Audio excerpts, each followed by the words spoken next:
আসসালামু আলাইকুম। জাতীয় পর্যায়ে শীর্ষস্থানীয় এনজিও আশা এনজিও আজকে ব্রিজ অফের মাধ্যমে 3টি নতুন নিয়োগ বিজ্ঞপ্তি প্রকাশ করেছে। আজকের এই ভিডিওতে এই বিজ্ঞপ্তিতে আবেদন করতে আপনার কি শিক্ষা ও যোগ্যতা লাগবে, আবেদন শুরু হবে কবে, আবেদন করতে আপনার কী কী কাগজপত্র আবেদনের সঙ্গে যুক্ত করতে হবে, চূড়ান্তভাবে নিয়োগপ্রাপ্ত হলে আপনাদের মাসিক বেতন কত প্রদান করা হবে, নিয়োগপ্রাপ্ত হওয়ার পর আপনার কাজ কী হবে, সকল বিষয়ে বিস্তারিত আলোচনা করার চেষ্টা করব। আশা করি ধৈর্য সহকারে ভিডিওটি লাস্ট পর্যন্ত দেখবেন। তাহলে চলুন কথা না বাড়িয়ে মূল আলোচনায় চলে যাই। সম্মানিত ভিউয়ার্স, আপনারা দেখতে পাচ্ছেন ব্রিজ অফের মাধ্যমে প্রকাশিত আশা এনজিওর 1 নাম্বার বিজ্ঞপ্তি। তো এই বিজ্ঞপ্তিতে আকর্ষণীয় পদের নাম হচ্ছে লিড আইটি সিকিউরিটি ইঞ্জিনিয়ার। এই পদটিতে আবেদনের শেষ তারিখ আগামী 30শে নভেম্বর। এই পদটিতে আপনি যদি আগ্রহী প্রার্থী হিসেবে আবেদন করতে চান তাহলে আপনার যে শিক্ষাগত যোগ্যতার প্রয়োজন পড়বে বিএসসি বা MSc CSE IT MIS software engineering বা ইসিই ইই বা সমান এবং প্রাসঙ্গিক ইঞ্জিনিয়ারিং ডিগ্রিধারী হতে হবে। এই পদে আবেদন করতে আপনার 4 বছরের বাস্তব অভিজ্ঞতা থাকতে হবে।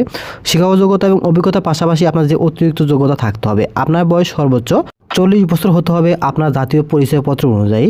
স্নাতক ডিগ্রি শেষ করার আগে কাজের অভিজ্ঞতা থাকলে আপনি আবেদনের গ্রহণযোগ্যতা পাবেন না। সামগ্রিক আইটি নিরাপত্তা অপারেশন পরিচালনা করতে হবে। সিআইএস এনআইএসটি জিডিপিআর এই সকল বিষয়ে আপনার সুরক্ষা কাঠামোর অভিজ্ঞতা থাকতে হবে। এছাড়াও আরও যে সকল অভিজ্ঞতা থাকতে হবে সেগুলো আপনার একটু কষ্ট করে দেখে নেবেন। তো এই পদটিতে আপনি যদি নিয়োগপ্রাপ্ত হন আপনার কাজের দায়িত্ব হবে দৈনিক নিরাপত্তা প্রকৌশলীদের একটি দলকে নেতৃত্ব দিতে হবে।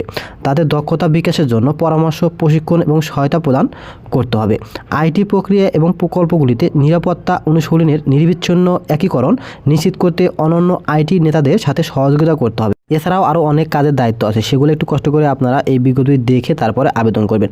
তো এই পদটিতে নিয়োগপ্রাপ্ত হলে আপনাদেরকে মাসিক বেতন প্রদান করা হবে 1,50,000 টাকা। উচ্চযোগ্য এবং অভিজ্ঞ প্রার্থীর ক্ষেত্রে বেতন আলোচনা সাপেক্ষে প্রদান করা হবে। শিক্ষানবিশকাল থাকবে 1 বছর। তো এই পদটিতে আবেদন করতে হবে কিভাবে সেটি আমি এই ভিডিও শেষে দেখিয়ে দেবো। আশা করি সে পর্যন্ত ধৈর্য সহকারে ভিডিও দেখবেন। ব্রিজ অফের মাধ্যমে প্রকাশিত 2 নম্বর বিজ্ঞপ্তিতে পদের নাম হচ্ছে সিনিয়র সফটওয়্যার ইঞ্জিনিয়ার অ্যান্ড্রয়েড। এই পদটিতে আবেদনের শেষ তারিখ আগামী 30শে নভেম্বর। এই পদটিতে আবেদন করতে আপনার শিক্ষাগত যোগ্যতা লাগবে বিএসসি এমএসসি সিএসসি বা আইটি বা এমআইএস সফটওয়্যার ইঞ্জিনিয়ারিং বা ইসিই বা ইই সমতুল্য বা প্রাসঙ্গিক ইঞ্জিনিয়ারিং ডিগ্রিধারী। কমপক্ষে 7 বছর অভিজ্ঞতা থাকতে হবে। শিক্ষাগত যোগ্যতার পাশাপাশি যে অতিরিক্ত যোগ্যতা লাগবে এই পদে আবেদন করার জন্য ফ্লটারের উপর ফোকাস করার কমপক্ষে 2 বছরের অভিজ্ঞতা, সাথে অ্যান্ড্রয়েডের কমপক্ষে 7 বছর অভিজ্ঞতা থাকতে হবে। আপনার বয়স জাতীয় পরিচয়পত্র অনুযায়ী সর্বোচ্চ 40 বছর হতে হবে। অ্যান্ড্রয়েড এসডিক জাভা কোটলিন এবং নেগেটিভ অ্যান্ড্রয়েড ফ্রেমওয়ার্কের শক্তিশালী কমান্ড জানতে হবে। এছাড়াও আরও যে সকল যোগ্যতা থাকলে আপনি আবেদন করতে পারবেন সেগুলো একটু কষ্ট করে দেখে নেবেন। তো এই পদে নিয়োগপ্রাপ্ত হলে আপনার দৈনিক কাজের দায়িত্ব হবে নেটিভ এবং ফ্লাটারের ফ্রেমওয়ার্ক ব্যবহার করে অ্যান্ড্রয়েড আইওএস এবং ওয়েবের জন্য ক্রস প্ল্যাটফর্ম অ্যাপ্লিকেশনগুলি বিকাশ এবং বজায় রাখতে হবে। ডিজাইন এবং ওয়েবফ্রেমগুলিকে উচ্চমানের প্রতিক্রিয়াশীল ইউআইতে অনুভূত করতে হবে। ডিজাইনের বিশ্বস্ততা এবং ভিজুয়াল অভিপ্রায় নিশ্চিত করতে হবে। এছাড়াও আরও যে সকল কাজের দায়িত্ব আপনাকে পালন করতে হবে সেগুলো একটু কষ্ট করে দেখে নিতে হবে আপনাকে। তো এই পদটিতে আপনি যদি চূড়ান্তভাবে নিয়োগপ্রাপ্ত হন আপনাকে প্রতি মাসে মাসিক বেতন প্রদান করা হবে 80,000 টাকা।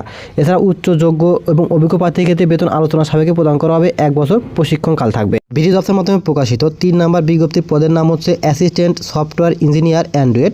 আবেদনের শেষ তারিখ আগামী 30শে নভেম্বর। এই 3টি বিজ্ঞপ্তির 3টি পদে সর্বমোট 3 জনকে নিয়োগ প্রদান করা হবে। প্রতিটি পদে 1 জনকে নিয়োগ প্রদান করা হবে। তো এই পদটিতে আপনি যদি আবেদন করতে চান আপনার শিক্ষাগত যোগ্যতা লাগবে সিএসই আইটি বা এমআইএস বা সফটওয়্যার ইঞ্জিনিয়ার বা ইসিই বা ইই বা সমমানের বা প্রাসঙ্গিক ইঞ্জিনিয়ারিং ডিগ্রিতে বিএসসি বা এমএসসি ডিগ্রিধারী হতে হবে। আবেদন করতে 2 বছরের বাস্তব অভিজ্ঞতা লাগবে। অতিরিক্ত যোগ্যতার মধ্যে আপনার বয়স এনআইডি কার্ড অনুযায়ী সর্বোচ্চ 30 বছর হতে হবে। এছাড়াও ফ্লাটার ব্যবহার করে নির্মিত মোবাইল অ্যাপ্লিকেশন প্রদর্শনীকারী একটি পোর্টফোলিও সহ ফ্লাটার বিকাশকারী হিসাবে প্রমাণিত অভিজ্ঞতা থাকতে হবে। অ্যান্ড্রয়েড এসডিকে জাভা বা কোটনি নেগেটিভ অ্যান্ড্রয়েড ফ্রেমওয়ার্কের জ্ঞান থাকতে হবে। এছাড়াও আরও অনেক যোগ্যতার প্রয়োজন পড়বে, সেগুলো আপনারা একটু কষ্ট করে দেখে নেবেন। এই 3টি বিজ্ঞপ্তি যদি আমরা দেখতে বুঝতে কোনো প্রকার সমস্যা হয় সেক্ষেত্রে একটু কষ্ট করে এই ভিডিওর 1 থেকে 3 নাম্বার কমেন্ট চেক করবেন। 3টি কমেন্টসে 3টি বিজ্ঞপ্তির লিঙ্ক পাবেন, সেখান থেকে একটু কষ্ট করে দেখে আবেদন করে নেবেন। তো এই পদে নিয়োগপ্রাপ্ত হলে প্রতি মাসে আপনাদেরকে মাসিক বেতন প্রদান করা হবে 40,000 টাকা। উচ্চযোগ্য এবং অভিজ্ঞ প্রার্থীদের ক্ষেত্রে বেতন আলোচনার সাপেক্ষে প্রদান করা হবে 1 বছর প্রবেশনকাল অর্থাৎ শিক্ষানবিশকাল থাকবে। সফলভাবে শিক্ষানবিশকাল অতিক্রান্ত হওয়ার পরে 3টি পদে আপনাদেরকে কন্ট্রিবিউটরি প্রভিডেন্ট ফান্ড, গ্যাসুরি, বার্ষিক বেতন, উৎসব ভাতা, নববর্ষ ভাতা, কর্মচারীদের গ্রুপ বেনিফিট ফান্ডের মতো সমস্ত গ্রহণযোগ্য সুবিধাগুলো আপনাদেরকে আশা এনজিও প্রদান করবে। 3টি পদেই আপনাদের কর্মক্ষেত্র হবে অফিসের ভেতরে। তো এই পদটিতে নিয়োগপ্রাপ্ত হলে আপনার কর্মসংস্থানের অবস্থান অর্থাৎ চাকরির অবস্থান হবে ফুল টাইম অর্থাৎ সম্পূর্ণ স্থায়ী ক্যাটাগরি চাকরি। 3টি পদই কর্মস্থল হবে বাংলাদেশের রাজধানী ঢাকাতে। তো আগ্রহী এবং যোগ্য সম্পন্ন প্রার্থীদেরকে www.bdjobs.com এর মাধ্যমে আগামী 30শে নভেম্বরের মধ্যে আবেদন করতে হবে, অথবা আপনারা যদি http://job.asha.org/ এই ওয়েবসাইটে প্রবেশ করেও আপনারা আবেদন করতে পারবেন। তো আবেদন করতে আপনাদেরকে একটি পূর্ণাঙ্গ জীবন বৃত্তান্ত কভার লেটার সহ মোবাইল নাম্বার উল্লেখপূর্বক আপনাকে 30/11/2024 অর্থাৎ নভেম্বর মাসের 30 তারিখের মধ্যে আপনাদেরকে আবেদন করতে হবে। আবেদনের ভেতরে অবশ্যই কিন্তু আপনার ইমেল নাম্বার থাকতে হবে। চূড়ান্তভাবে নিয়োগপ্রাপ্ত প্রার্থীদেরকে 10,000 টাকা ফেরতযোগ্য জামানত দিয়ে নিয়োগপ্রাপ্ত হতে হবে। এছাড়াও আপনাদের যদি কারো এই 3টি বিজ্ঞপ্তি সম্পর্কে কোনো প্রশ্ন থাকে সেক্ষেত্রে কমেন্ট বক্সে কমেন্ট করতে পারেন, আমি রিপ্লাই দেওয়ার চেষ্টা করব।